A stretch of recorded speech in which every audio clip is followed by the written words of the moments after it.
बिस्मिल्लाहिर्रहमानिर्रहीम अस्सलामु अलैकुम वरहमतुल्लाहि वबरकातुहू। आज 1 नवंबर 2025 है और आज दिन है हफ्ते का। आज की ताज़ा तरीन बड़ी खबरों से इस वीडियो का आगाज करेंगे। सबसे पहले हेडलाइंस आपके सामने रखेंगे। ईरान इसराइल में जमीनी हमला करने जा रहा है। उर्दन, लबनान, इराक के बॉर्डर पर इसराइली फौज को हाई अलर्ट कर दिया गया है। इसराइल की खुफिया एजेंसी मोसाद को ऐसी मालूमात मिली हैं कि 7 अक्टूबर के तर्ज का कोई हमला इसराइल पर ईरान की तरफ से किया जा सकता है और लबनान और इसराइल के दरमियान जंग की आग तेज हो चुकी है।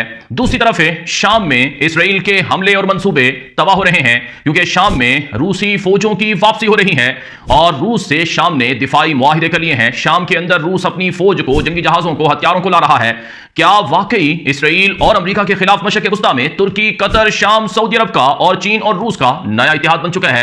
यह हेडलाइंस है, इनकी तफसीलात और डिटेल्स आपके सामने आएंगी। इससे पहले कि मैं खबरों का आगाज करूं, आपसे गुजारिश है, अगर आप इस चैनल पर नए हैं तो लाजमी सब्सक्राइब कर लें ताकि आपको हमारी तमाम खबरें मिलती रहें, ताकि आपका और हमारा ताल्लुक मजबूती से जुड़ा रहे और कायम रहे।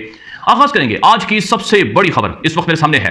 इसराइल के मुख्तलिफ अखबारात में और मुख्तलिफ मीडिया में, टीवी चैनल्स में यह रिपोर्ट नशर होती है जिसका उन्वान इस वक्त मेरे सामने है और यह खबर दी यरूशलेम पोस्ट के अंदर यूं नशर हुई है कि IDF Mossad on alert for Iran backed October 7 style threat from Iran backed militias in Iraq. कि इसराइली फौज और इसराइल की खुफिया एजेंसी मोसाद और इसराइल की हुकूमत 7 अक्टूबर की तर्ज के एक नए हमले के लिए तैयार है और यह नया हमला ईरान की तरफ से इराक की सरजमीन से मुसल्लह मलिशिया ग्रुपों के जरिए से किया जा सकता है। इस हवाले से जो एक इसराइल की मिलिट्री एक्सरसाइज है और जो मिलिट्री रिहर्सल है वो भी देखी गई है। चुनांचे तफसीली रिपोर्ट में लिखा गया है कि the main method of attack would likely involve launching missiles and drones from Iraqi territory. कि मुमकिना तौर पर इराक की सरजमीन से इसराइल पर ड्रोन्स और मिसाइल के जरिए से हमले होंगे और इसके साथ साथ जो हमास और इसराइल के दरमियान 7 अक्टूबर 2023 के पहले दिन जो हुआ, जिस स्टाइल का हमला हुआ, उसी स्टाइल का हमला भी हो सकता है। चुनांचे इसराइली फौज को हाई अलर्ट कर लिया गया है और इसराइली फौज को बॉर्डर्स पर तैयार कर लिया गया है। मारिफ जो इसराइली मीडिया है उसके अंदर भी ये रिपोर्ट इस तरह से नशर हुई है कि the threat from the east is on its way to becoming a reality. कि मशरक से इसराइल के लिए खतरात बढ़ रहे हैं। The IDF is preparing for an invasion coming from the Jordanian border. के उर्दनी सरहद से जो हमला इसराइल के ऊपर होने जा रहा है उसके लिए इसराइली फौज तैयार है।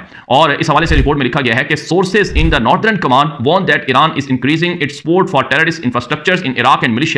कि खुफिया जो शुमाली कमांड है इसराइल का उसने खतरा दिए हैं कि ईरान दरअसल इराक के अंदर खतरनाक किस्म के दहशतगर्दों के जो ठिकाने या मूवमेंट है वो कर रहा है। The IDF and the Mossad are preparing for the possibility of long-range missiles and drones launch and even a ground maneuver। कि यहां तक कि जमीनी हमला भी हो सकता है। मिसाइल और ड्रोन तो दागे ही जाएंगे, जमीनी हमला भी होगा। इसके लिए इसराइली फौज और खुफिया एजेंसी मोसाद तैयार है। यह है वो बहुत बड़ा मंसूबा जो इसराइली मीडिया पर इसराइल के खिलाफ 7 अक्टूबर तक से एक नए हमले के हवाले से बताया गया है और बताया जा रहा है कि इस हवाले से इसराइली फौज हाई अलर्ट है और इसराइली फौज को उर्दन के बॉर्डर पर जो इराक के साथ मुत्तसिला हुदूद हैं वहां पर भेजा गया है। अब ये तो हुई बात है ईरान और इराक और इसराइल के दरमियान हालिया मामलात की। अब बात करेंगे लबनान की कि लबनान के हवाले से इसराइल के अंदर क्या हलचल है। ये वॉल स्ट्रीट जर्नल, अमेरिकी मीडिया है वॉल स्ट्रीट जर्नल, उसकी ये रिपोर्ट आप देखें। इसमें लिखा गया है कि Hezbollah is rearming putting ceasefire at risk.